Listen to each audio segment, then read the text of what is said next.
nation, you are watching reality TV Magdachești, and me, Vistior Beatrice, and Efros Mihai will present the local news. Stay with us, because in some moments we will begin.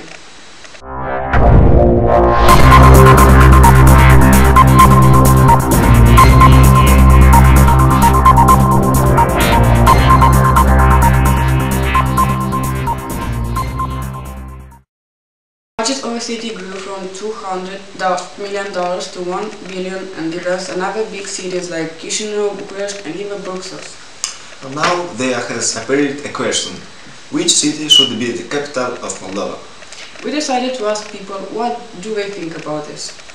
Our reporter is now in the actual capital of Republic of Moldova. Natalia?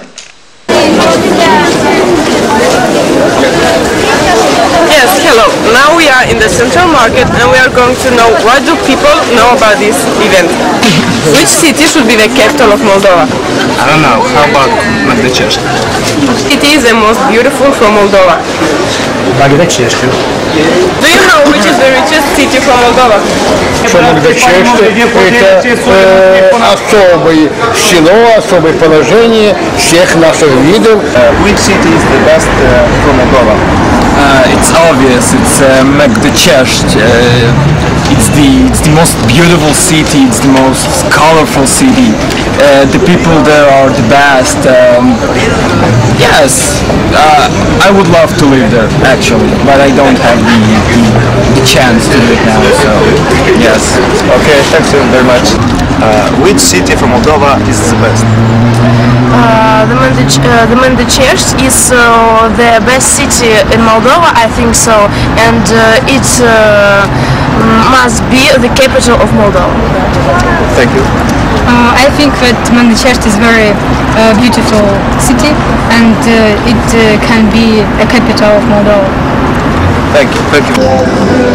Cel mai frumos sat din Moldova este satul Magdachești, pentru că acolo sunt oameni gospodari, harnici și interesanți, bineînțeles. Le urez succes în ceea ce are în satul. Mai apoi să facă din satul Magdachești un sat european. What you think about Magdachești? I think Magdachești is the best place in this country.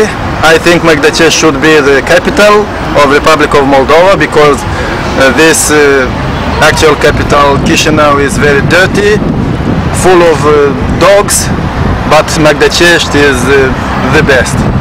They should move the administrative center of Moldova to Magdachești, and I'll buy a house there to live in Magdachești because I prefer Magdachești to Chisinau. Magdachești seems to me to be a kind of Washington, D.C. It's very interesting to visit your museums and your exhibitions, art exhibitions. I also visited your contemporary theater, so I prefer Magdachești to Chisinau and even to Washington, D.C. This was the opinion of the people living in the actual capital of Moldova. As you all understood, Magdachești is much better and it should become the capital.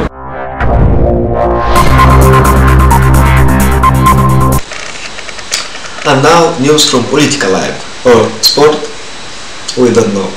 The politicians from the Moldovan parliament decided to find out who is the best at boxing. With more details comes our correspondent Vasile. Vasile? Hello people, now I am at the Parliament of the Republic of Moldova. As you all know, there is a choir inside of the Parliament. And now we will show you what is happening here.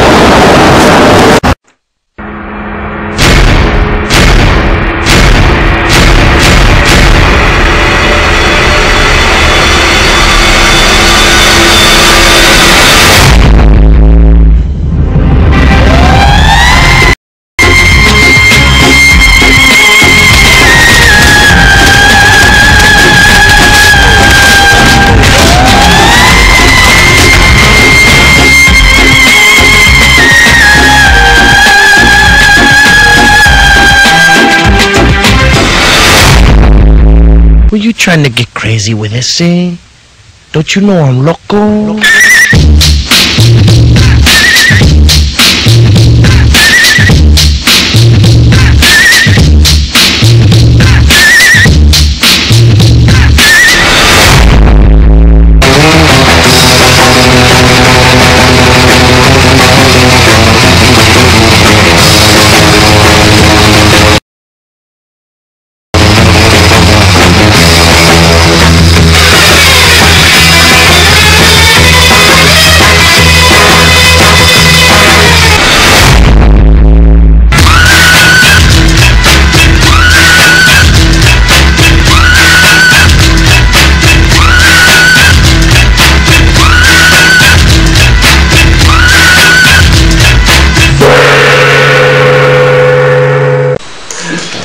But this was not the whole conflict between the deputies.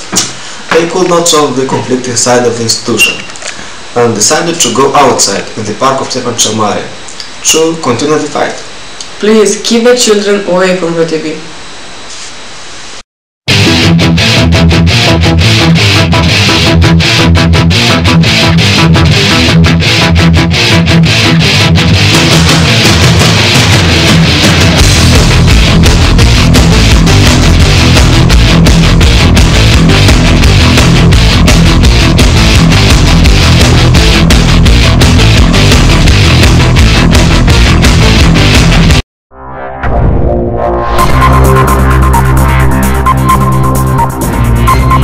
Carla's Dreams is a musical project created in 2012. The group have mystified the whole country with their anonymity and unique songs. And now it's our turn to enjoy their creation. They decided to give a concert in Măgdăcești. Arrived in the morning, they were served traditionally with bread and salt. There were already a bunch of peasant fans waiting for him. Our team was there too. This is what they managed to capture.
Un metru 78, slăbuț, aproape brunet.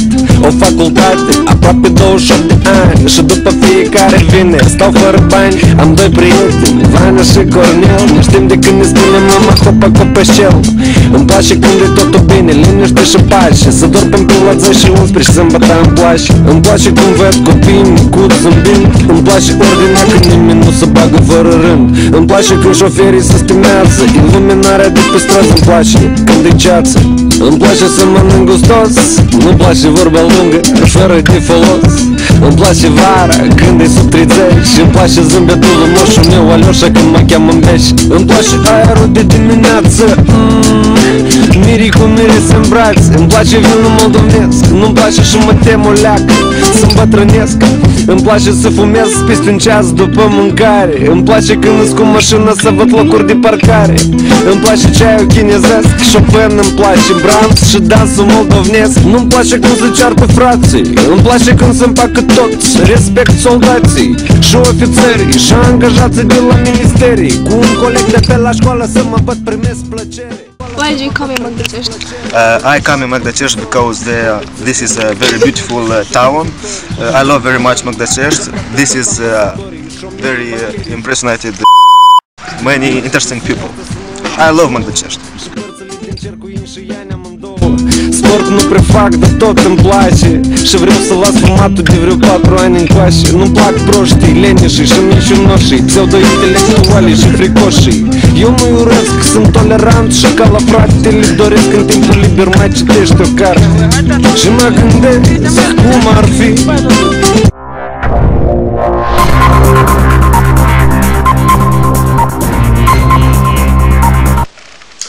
After that, Karma's Dreams gave an incendiary concert in the nightclub Futurist. There are some images from the great party.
And now, news from sport.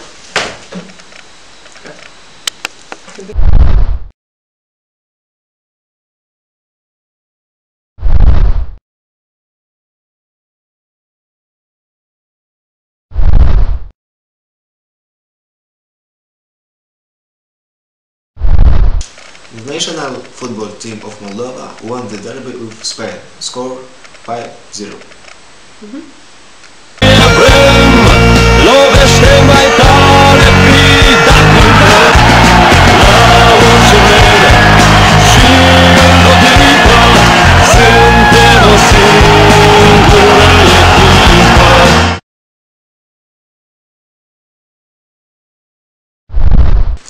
But now, some local news.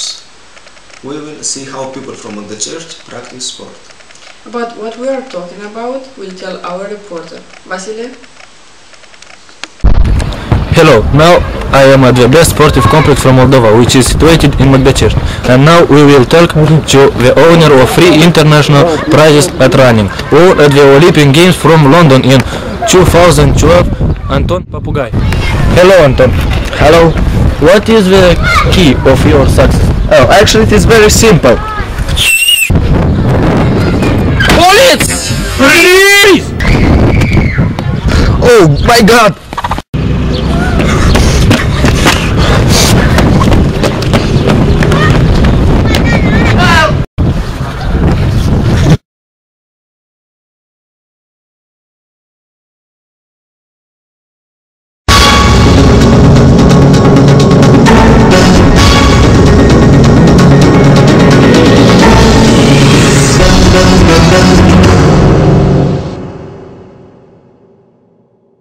The adorable and well-known presenter and journalist Lila Ojovan gets married to Călin Broșca. They didn't want to reveal the big news, but exclusively for reality TV Magdachești they disclosed the plans, the memories and other details in the following video. Bună, Lulu! Ce faci? Foarte bine.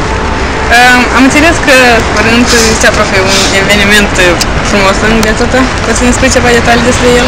Da, acum venim de la măsurarea verighetelor și o problemă adevărată.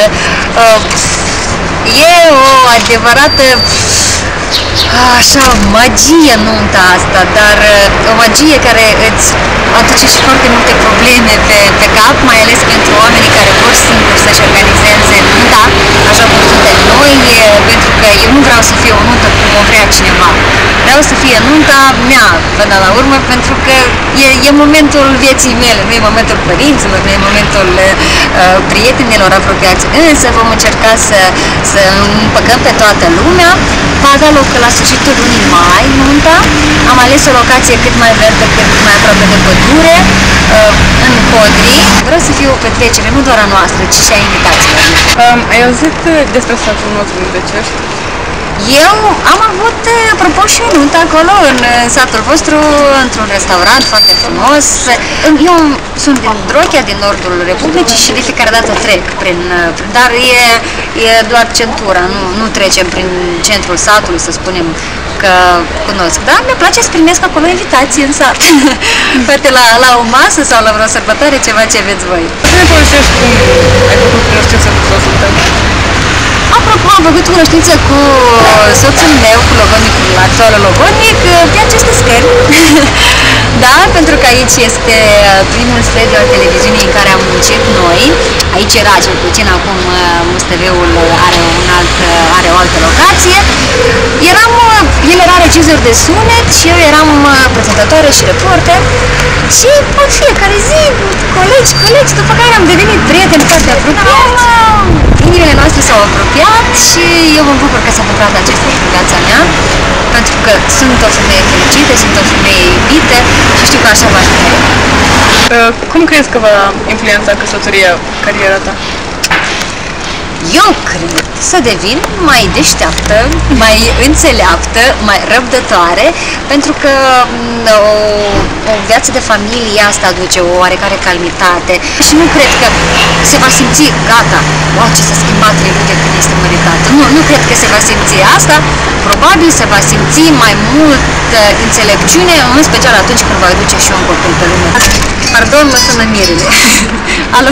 Galerușca, bărbatul tău, pur și simplu. Pare bine. Sunteți un bărbat fericit, cred. Nu, mă bate, mă bate mică acasă, mă cu cârpă. Degeaba spune, să până acum v-a lăudat. Așa la cameră tot. We have also told her about the English school project, and that's what she thinks about it. Engleză? Mamă, vă învățați engleză așa de aprofundat? Da? Este bine. Bravo!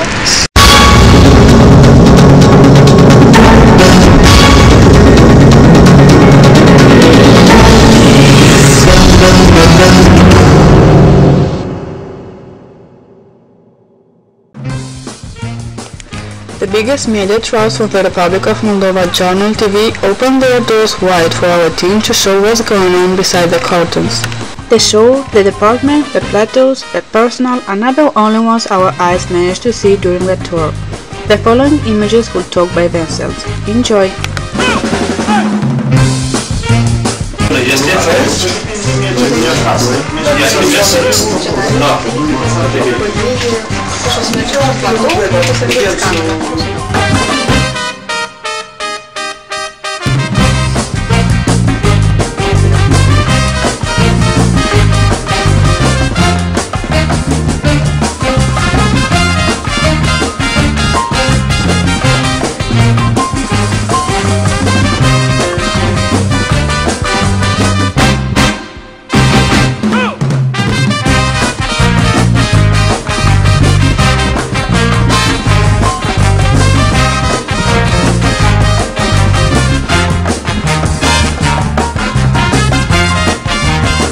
Este jurnal de viare și știri și producție. Deci este departamentul știrilor. Aici se lucrează, aici nu pus așa într-o...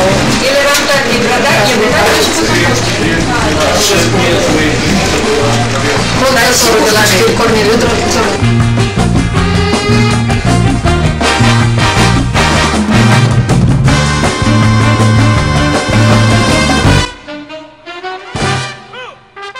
Fiecare prezentator are vestimentația și cuierașul aparte, da?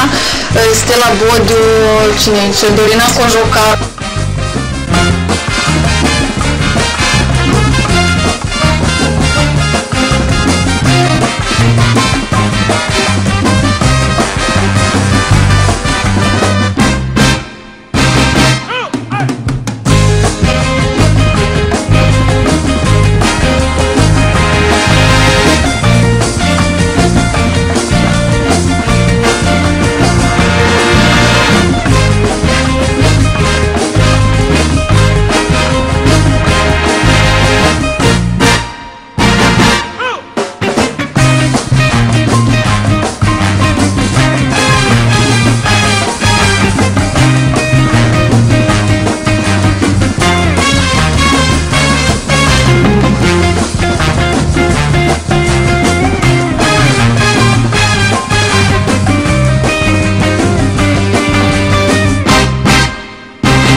ce riști cât e situația financiară, pentru faptul că lucrezi la jurnal? Măcar și 1 milion pe săptămână să dea la lungă bani dacă se face în parc.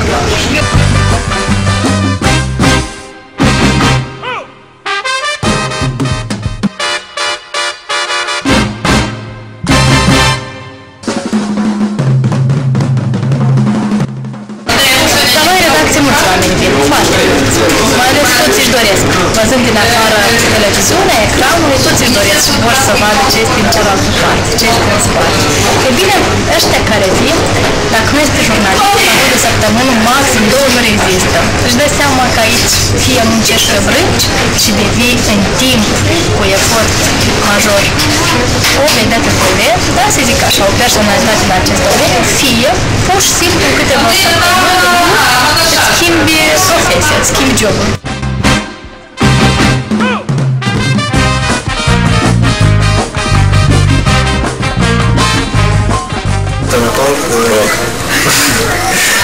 Am vrut să te întreb, de când a început cariera ta și cum a început? Cum pașii care a început să facă cariera asta? Cariera mea a început destul de original, eram în ascensor, adică am la etajul 10, când am primit un telefon anonim și mi s-a propus să lucrez DJ la radio. Am așteptat până am ridicat la etajul 7, după care m-am gândit de ce nu. De atunci s-a început, se întâmpla 4 ani în urmă, în Cospești, eram în clădirea spitalului. Și când ai descoperit simți umorul că așa de să sincer, tot talentul ăsta l-am descoperit după un tratament de gripă și răceală, când am luat mai multe pastile decât trebuia, mai multe pastile recomandate de medicul de la Costești. Atunci, după aceste pastile, albastre, roșii, galbene, mi-am dat seama că e posibil să lucrez și la radio sau la televiziune. Nu să nu știi. E ceva din viața personală. Vrei să-mi spui ce găsică ai? Cum te treci? Deci, în toată viața mea m-am îndrăgostit de 2 ori. Prima dată la 16, a doua oară la 16 și 45. Am o femeie legal, în documente, am o soție extraordinară. Eu îi spun câteodată găgică. Am și un copil legal, da, apropo. E copilul meu și cu asta mă mândresc. În rest, uneori să mai primesc lume, fars, etc. Că sunt un om care merge pe trepte mici, dar sigur.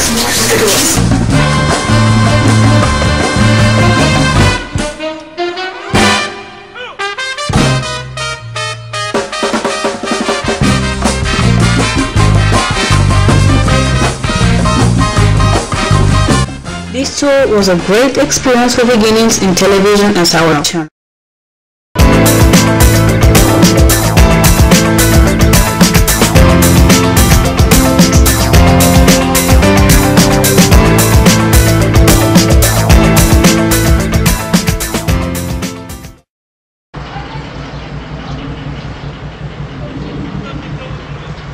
Hello people, I am now in the most beautiful park from Moldova and I will tell you how will be weather today after January.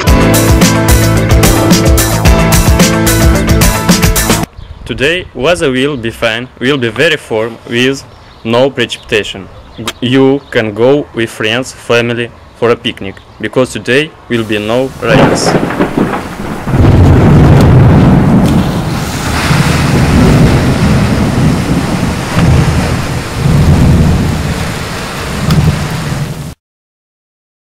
Thank you for your attention and don't forget, we know the news before they ever happen. Goodbye. Have a nice day.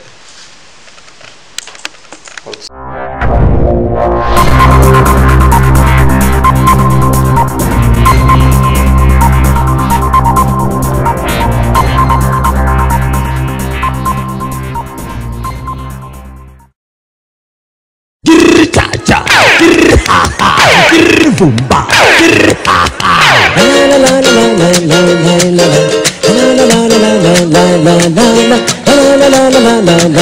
la la Do you know which is the richest city from Moldova? Which?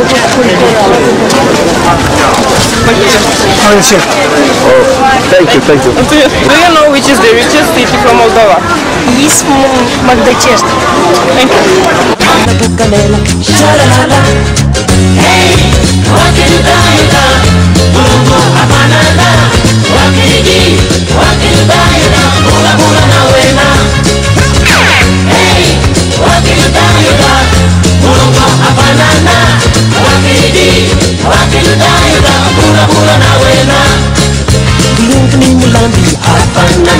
Ambana bukanela shalalala mulungni mulandi apanana ambana bukanela shalalala wenana mina apanana ambana bukanela shalalala wenana mina apanana ambana bukanela shalalala hey wakida mulungu apanana wakidi Hello people, now I am at the Parliament of the Republic of Moldova.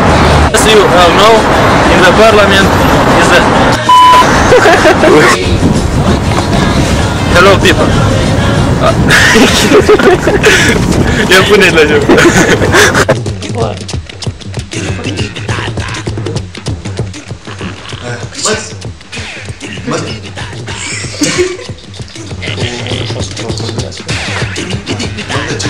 The city of the biggest Java Moldova.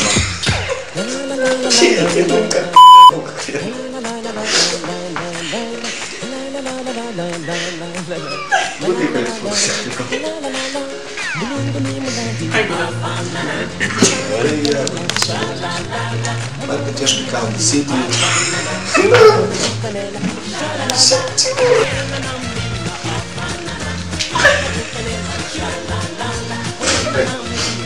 Auzi, tu burgheri, ce burgheri astăzi? Как он сейчас остановился?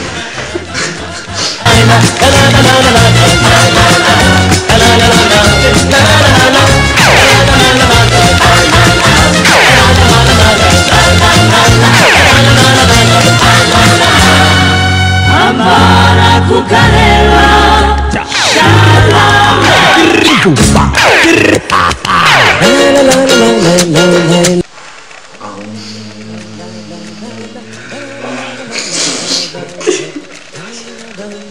Позвал еще года. Да, ассистент.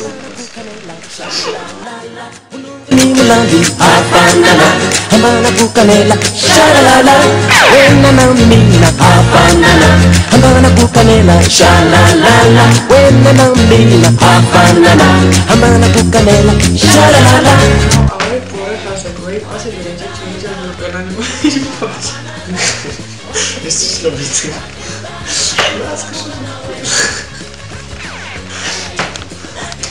And now our report.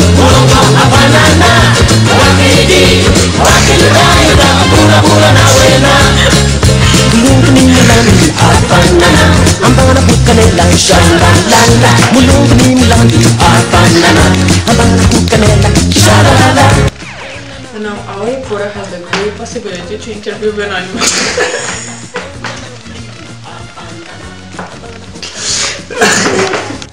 Today,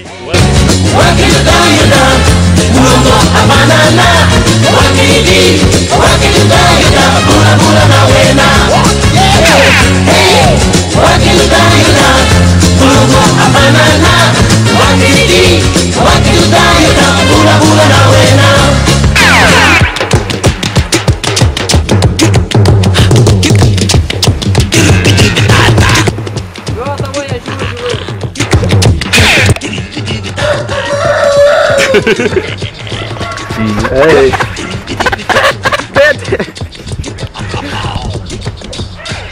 Oi, mă țin de bine, asta nu e reoare, nu e agresivă.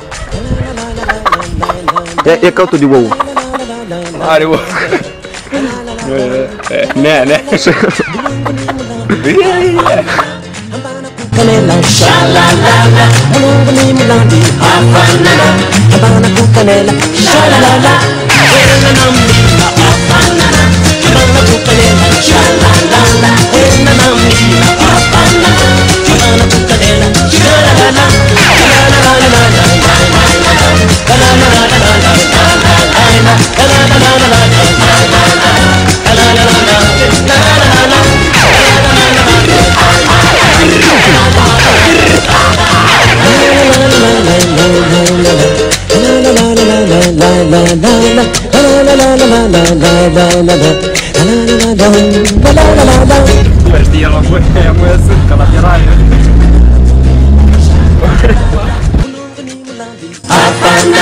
Habana bukanela, shalalala, wena na mina. Habana bukanela, shalalala, wena na mina. Habana bukanela, shalalala. Hey, wakidaida, bulu habana la, wakidaida, bula na wena. Uite, nu știi ăștia. Băi, dar ce fac la ei pe capăt?